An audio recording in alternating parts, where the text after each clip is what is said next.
that many of us around, I don't think, so to be recognized by our home city is a very great honor. Mm-hmm. Now tell me a little bit more about what you've been up to since you took on the role as Poet Laureate of the city. What does that involve? What have you been up to? Incredibly busy.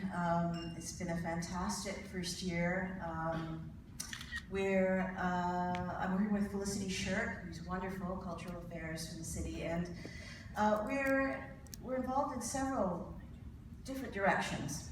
One is projects involving youth, where we've organized a citywide poem to be written by high school students to celebrate the sesquicentennial.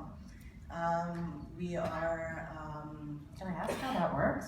That was a lot of planning, as you can imagine. But all the students will contribute 10 lines.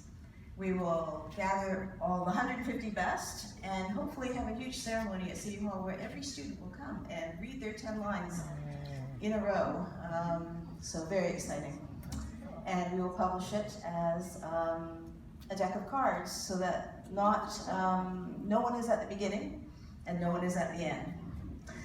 And we are also involved in all kinds of events, and we're working with the library, hopefully that will get started soon, around language diversity, because in this absolutely incredible city, according to the last census, which was a long time ago now,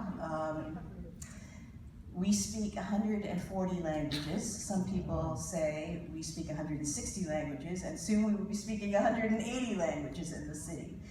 Now that in itself is extraordinary, but what's really extraordinary is that those languages carry a literature. They each carry a literature. So to bring those groups together, to have events where languages can be heard, and the experiences of people who are writing in their home language, writing in English, having events that connect these groups together.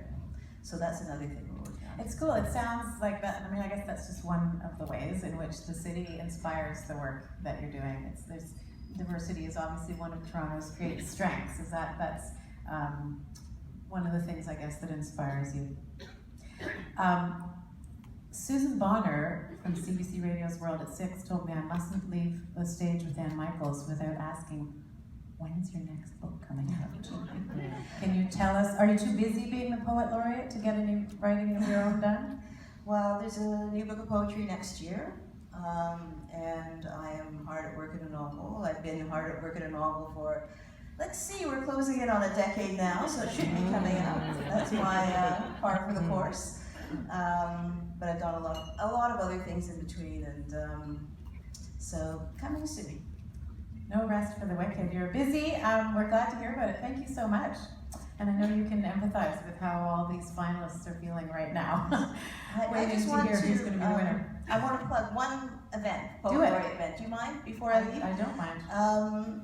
This Saturday and Sunday at the Evergreen Brickworks, which I hope you all know about, a fantastic place.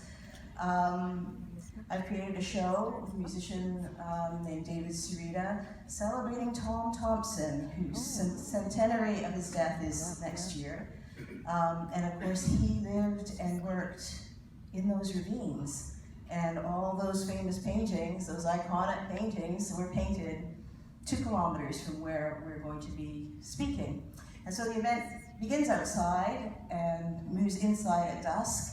And it should be a really wonderful event. So if you can come, please do. Good luck. Thank you. And thank you, Ann Michaels. The work that you do